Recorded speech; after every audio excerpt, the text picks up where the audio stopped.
Well, good morning, Cell House. I am so excited to be chatting with you this morning. This sermon's going to be a little bit different than what you're used to. Because, when Pastor Sarah or Pastor Ryan preach, you probably walk out and you're like, that was pretty good. Like, I liked that this week. Or that one didn't quite land with me. Well, because I'm an intern, you literally get to give this sermon a grade. Like,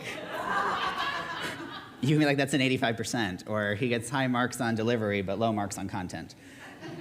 So it's my first time preaching, your first time grading. We're in this together.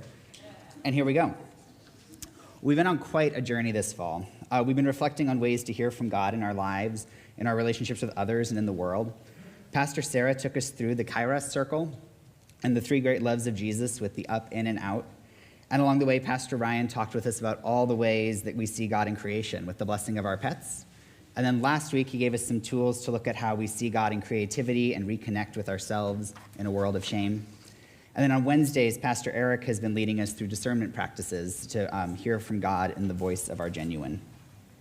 So then today is Reformation Sunday, where we remember that Luther taught how God shows up in the most unlikely places.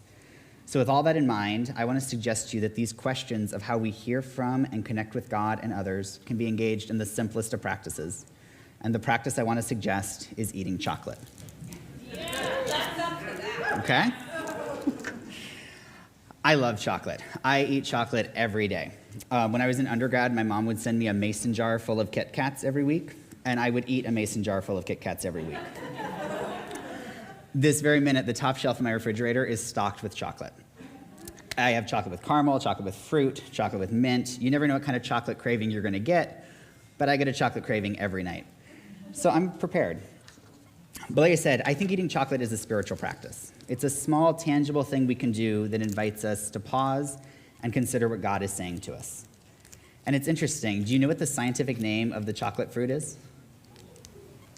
It's Theobroma cacao. Theobroma cacao. And this root theo is actually the same theo that we find in theology. So it means God. The scientific name of chocolate is fruit of the gods. Right? Because when the Europeans were first introduced to chocolate, they recognized that there was something holy about it. But it's not the name of chocolate that makes it spiritual, and it's not even the flavor. It's the story of chocolate that invites us to consider where God is showing up. And the way chocolate is made actually reflects so many themes that we find in the Bible, and that's what I want to talk about today. So you ready? All right, let's do this.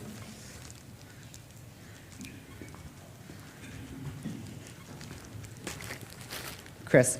Yes. Do you like chocolate? I do like chocolate. What kind of chocolate do you like? I am particular to Reese's. Oh, chocolate and peanut butter. Yes, definitely. So between chocolate and peanut butter and chocolate and fruit, which do you go for? Either. Okay, that's fair. That's the right answer. This is a both and kind of sermon. Both. Yeah, good. Yeah, chocolate and chocolate. Cool. Well, could we trade some chocolate for you reading that Bible verse? Most certainly. All right, let's do it. Okay. This is Exodus 15, verses 22 through 25. Then Moses ordered Israel to set out from the Red Sea, and they went into the wilderness of Shur. They went 3 days in the wilderness and found no water. When they came to Marah, they could not drink the water of Marah because it was bitter. That's why it was called Marah. And the people complained against Moses, saying, "What shall we drink?" He cried out to the Lord, and the Lord showed him a piece of wood. He threw it into the water, and the water became sweet. Have some chocolate. Thank you. Thank you. So the water goes from bitter to sweet. And I think that's really fascinating, because it's also the first thing that happens to chocolate.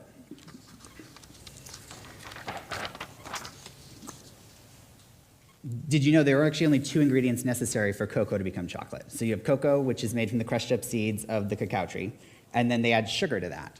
So like when you see 85% dark chocolate, it's like 85% cocoa, and the other 15% is actually sugar. Like we all think it's milk, but the only two things you need are cocoa and sugar to make chocolate. And cocoa by itself is rich and oily and full of flavor, and it's like rich in antioxidants, but it's also super bitter. But cocoa with sugar, just this one little thing, transforms it from bitter to sweet. And so I think the sugar in chocolate can invite us to reflect on this idea that God transforms bitter things into sweet things. And I think sweet's an interesting word choice for the Bible to use. Like, as an example, I live in a brand new apartment building, and the tap water tastes like plastic. So when people come over, I'm like, oh, no, don't do that. Use the Brita. And with the Brita, it tastes fine. But the Bible doesn't say that God transforms the water from bitter to fine, or like bitter to normal, or even like bitter to refreshing. It goes bitter to sweet, which is something else. Like it's an above average transformation. And this is really interesting for me to think about, because when I look around the world, it seems like there are so many bitter things, like this pandemic that feels like it'll never end, or conversations on systemic racism that don't really seem to be going anywhere, or conflicts in Afghanistan that ended in this needless death and no real closure. It just seems bitter, and for me to say that any of it feels sweet just feels really wrong. But as I was working on this sermon, I came across a story about the AIDS epidemic that I think captures this bitter to sweet transformation. Whenever there are large disease outbreaks, we always see shame. Like shame and disease have gone together throughout history. And even in COVID, right? Like there's shame over forgetting a mask, there's shame over not being vaccinated, there's shame over getting COVID or losing a loved one to COVID. Like shame and disease have just always gone together. And this was especially true for queer communities in the AIDS epidemic. In 1987, Princess Diana visited an AIDS clinic for gay men in Middlesex, London. It was the UK's first AIDS clinic on British soil. Diana's marriage to Charles was falling apart, and the royal family was rapidly distancing themselves from the princess. She was told explicitly not to touch anyone or anything in the clinic, but the first thing Diana did was go around and shake every single person's hand, and it was photographed. Biographer Andrew Morton said that Diana did more to end the stigma of AIDS for queer communities than anyone else alive, and she did it with the sweet gesture of a handshake. So the reality was still bitter, right? Like these men still had AIDS, they all still died, they were still ostracized and outcast. But for a moment, the bitterness of their situation was transformed by the sweetness of a human touch. And this is the kind of transformation work that we see Jesus doing too, right? Like he worships with children, he eats meals with friends, he takes naps in boats and openly weeps. He touches the untouchables. So if we pull this all together, we have these stories in the Bible of God transforming bitterness to sweetness, and we have these stories in our world of people doing sweet things to help each other through isolation and shame. And I think it's important that we pause and notice these transformations from bitter to sweet, because clearly this transformation matters to God. So as we consider the sugar and chocolate, I invite us to consider how the transformation from bitter to sweet is something spiritual. And I wonder where you've seen this show up in your own story. Or perhaps where is God calling you to do something sweet, not to change the world, but to offer a moment of transformation. So that's our lesson from sugar. Let's talk about milk.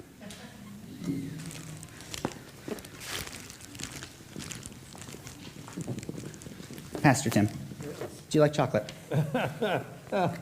Yes. What kind of chocolate do you like? Dark chocolate. Okay.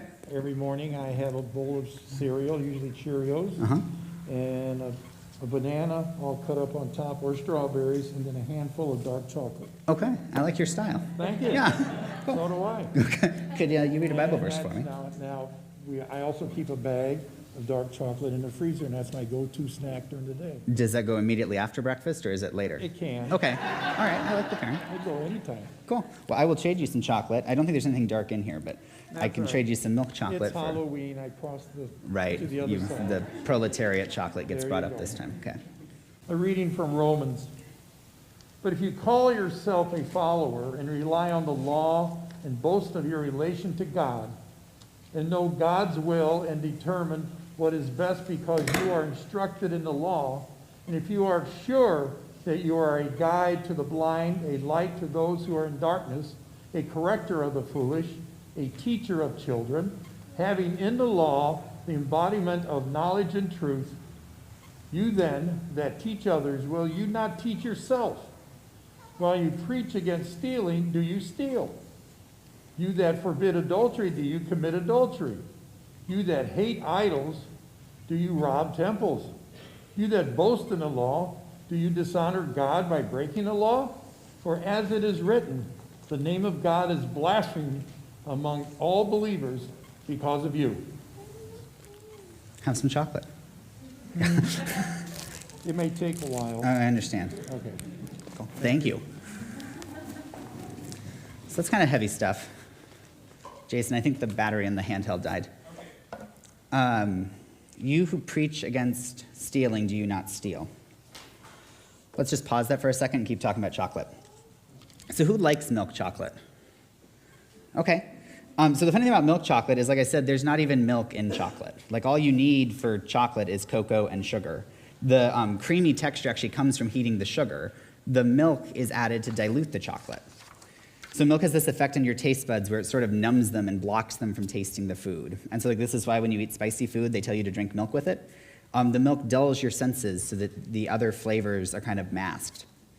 In the case of chocolate, the milk hides the bitter flavor in the chocolate.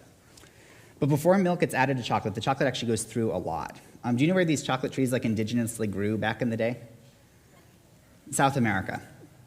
And so the Spanish and the French and the Dutch and the British, like, they all discover chocolate as they're conquering the Americas, and they take it back to Europe with them. But most of Europe is actually like the latitude of Seattle or higher north, so chocolate just doesn't grow. So do you know what they do, where they grow chocolate now? It's mostly in Africa. So Europeans go in and they, the Dominican Republic of the Congo is like the worst of it. Like, they clear large swaths of forest and they plant these cocoa trees. But the process of harvesting cocoa is actually really intensive. Like, these fruit are like the size of a football. And you have to climb up the tree, and the stem is like 2 inches thick, and it gets hacked with a machete, and then you hack the fruit open, and then the inside's kind of like a mango or like a durian, like it's mushy, and you have to dig through it to get these seeds out.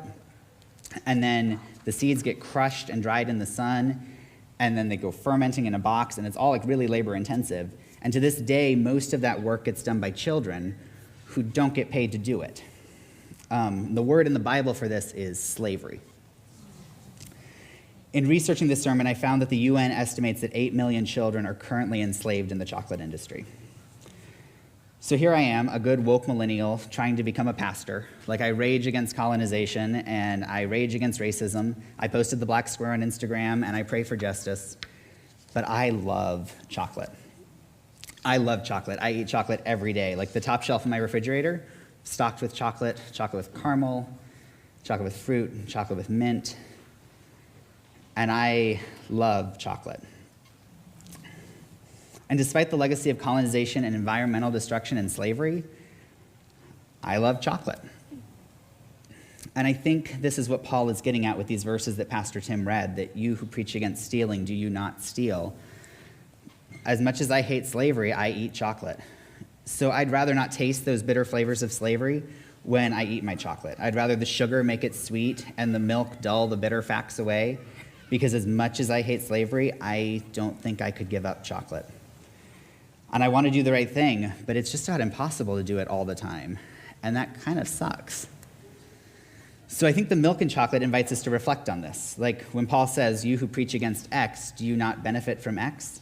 What bitter flavors in life do we sometimes dull ourselves to? Where are we unintentionally complicit in systems that harm other people? And now the invitation here is not to performatively give up every good thing in life to avoid ever harming anyone. The invitation is to reflect on where these uncomfortable thoughts and unjust realities might be an invitation to hear from God. Because over and over the scriptures talk about God's people being tasked with caring for the orphan, caring for the widow, the children, the immigrants, those that are the most disadvantaged who had the system rigged against them. And we know that Jesus does these things. In addition to welcoming these people into his ministry, he also values challenging the system. He flips tables in temples, he calls out corruption and empire, and he rages against hypocrisy. So where might God be inviting us to hear and reflect on oppression in the world? Oppression that we might otherwise ignore. Sugar is this invitation to reflect on pain that gets transformed, and milk is an invitation to reflect on pain that gets hidden and ignored. So now let's talk about salt. Olivia, do you like chocolate? Yes. What kind of chocolate do you like? I like chocolate with caramel. Chocolate with caramel, that's my favorite. Yeah. Yeah. Could you read a Bible verse for me in exchange for some chocolate? Yes. Okay, let's do it. You are the salt of the earth, but if salt has lost its taste, how can its saltiness be restored? It is no longer good for anything, but it's thrown out and trampled underfoot. You are the light of the world. A city built on a hill cannot be hid. No one, after lighting a lamp, puts it under the bushel basket, but on the lampstand, and if it gives the light to all in the house. In the same way, let your light shine before others, so that they may see your good works and give glory to your Father in heaven. Awesome. Take some chocolate. Thank you. Do you recognize these verses? I thought you might. Did you know that salt goes into chocolate? So, like, sometimes you get these really, like, fancy gourmet chocolates that are like crystallized sea salt from, like, the prehistoric salt mines of Austria or something. And those chocolates are meant to be salty, but normally you don't taste the salt in chocolate, and there's a reason for this. Salt has the opposite effect on your tongue that milk does. So when salt hits your tongue, it like opens up all these pathways where you taste the salt, but you also taste more of the food. So like, this is why you put salt on a steak, because like, while it does make it salty, it also allows you to taste more of the steak. So salt's added to chocolate for the same reason. The sugar makes it sweet, the milk dulls the bitter, but then the salt allows you to taste all of the flavors that are already there, but deeper and richer. So like the salt brings out both the sweet and the bitter, but in a new way.